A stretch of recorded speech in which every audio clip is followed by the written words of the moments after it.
Hello friends, എല്ലാവർക്കും നമസ്കാരം. നിങ്ങൾ ഏവരും കാത്തിരിക്കുന്ന ഗോമതിയുടെയും ബാലന്റെയും നാളത്തെ വിശേഷത്തിലേക്ക് എല്ലാ കൂട്ടുകാർക്കും സ്വാഗതം.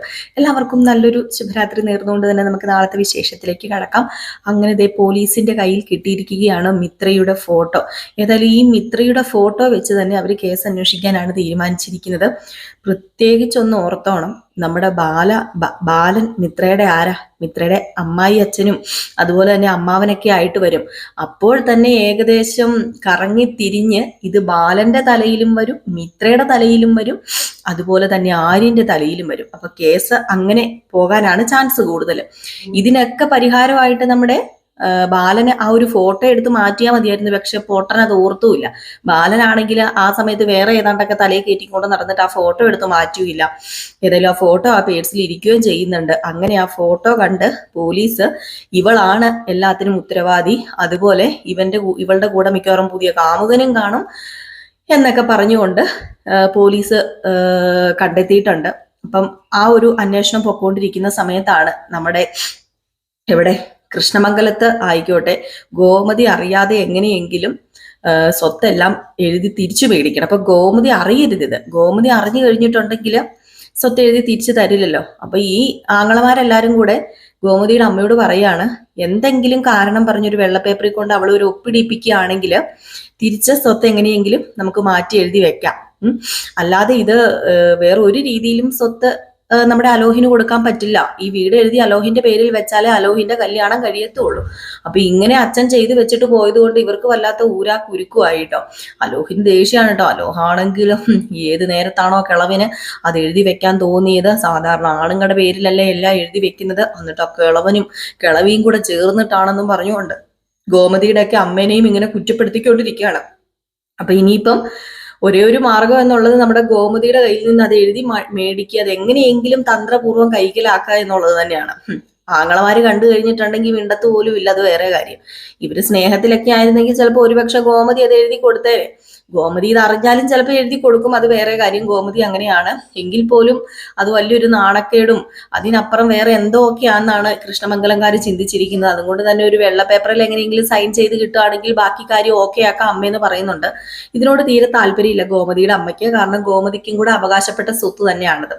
അപ്പം ഗോമതിയോട് അനുമതി ചോദിച്ച് ഇത് ഫുൾ എഴുതി അലോഹിന് കൊടുക്കാനൊന്നും പുള്ളിക്കാരിക്ക് ഒരു താല്പര്യമില്ല. പുള്ളിക്കാരി മനസ്സിൽ വിചാരിക്കുന്നുണ്ട് ഒരിക്കലും ഈ സ്വത്ത് മുഴുവനും അലോഹിന്റെ പേരിലേക്ക് പോകാൻ പാടില്ല.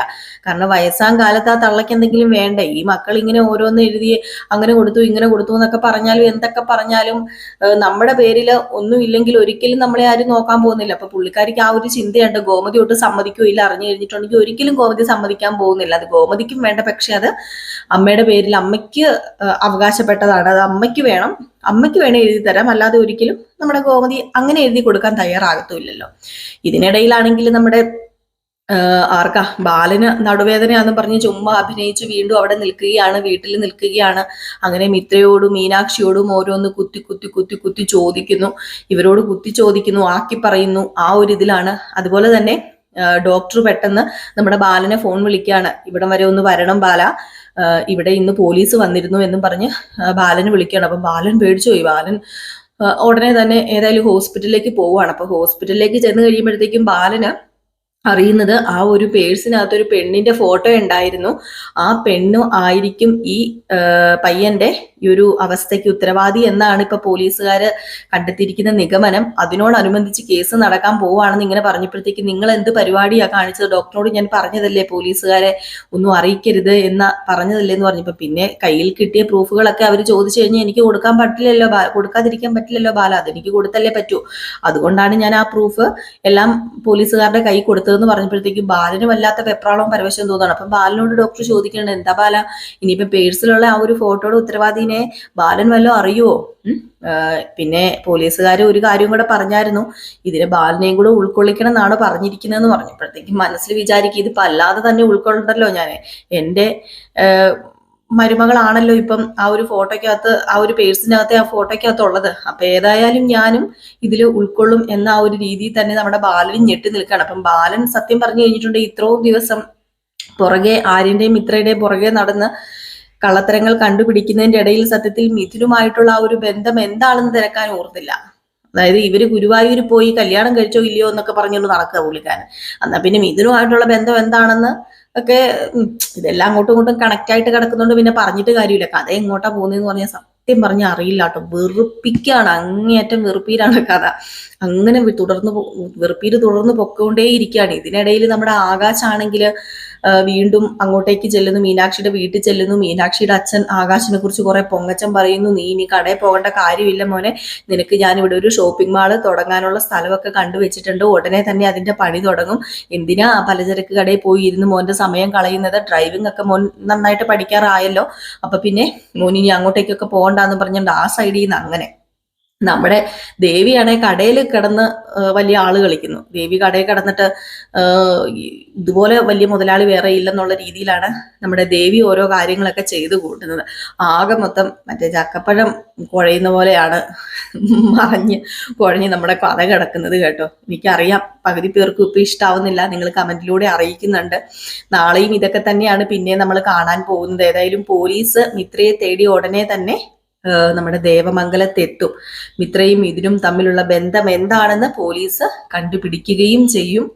ഏതായാലും ഒളിപ്പിച്ചു വെച്ചിരിക്കുന്ന കള്ളത്തരം എല്ലാം ഉടനെ തന്നെ പുറത്തു വരും കേട്ടോ.